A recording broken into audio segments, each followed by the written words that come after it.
Oui, Monsieur le Président, mes chers collègues, la pérennisation de nos modes de production agricole est un enjeu majeur. Néonicotinoïdes, benfluraline, autant de substances non renouvelées en 2023 qui mettent en péril notre souveraineté alimentaire et aussi l'équilibre dans la rotation des cultures. Les acteurs des filières font le nécessaire pour trouver des solutions alternatives, mais le temps de la science n'est pas le temps politique. Nous déplorons la décision du gouvernement et du manque de considération face à l'important effort de recherche engagé face aux délais requis pour aboutir à une nouvelle variété résistante aux pucerons.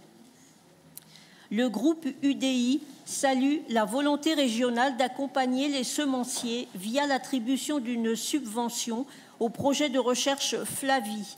4 des 5 partenaires du projet représentent ensemble plus de 90% du marché français et même mondial des semences de betteraves sucrières.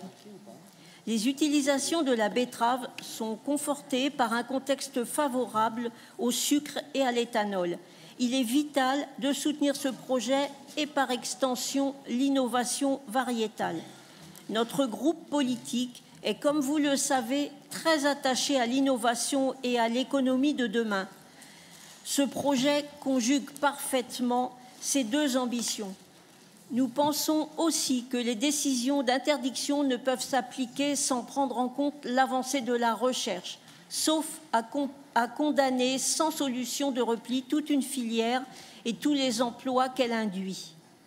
Je viens personnellement d'un département où l'arrêt de la production aurait des impacts socio-économiques désastreux.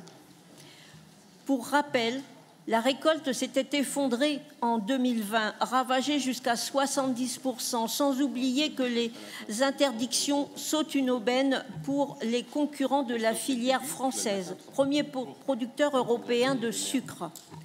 Mais nous sommes aussi bien conscients des enjeux sanitaires et écologiques liés à ces décisions. Les effets délétères de ces substances sont connus. L'impact sur les pollinisateurs sauvages et les oiseaux des champs. Explication de vote en même temps, Madame Clobours. Oui, et les oiseaux des champs qui ont considérablement décliné la contamination des champs traités et les produits transportés via l'eau. Nous sommes donc sur la ligne de crête entre notre souveraineté alimentaire et les enjeux sanitaires et écologiques. C'est pour ces raisons que nous voterons pour cette délibération. Je vous remercie. Luc Fautré.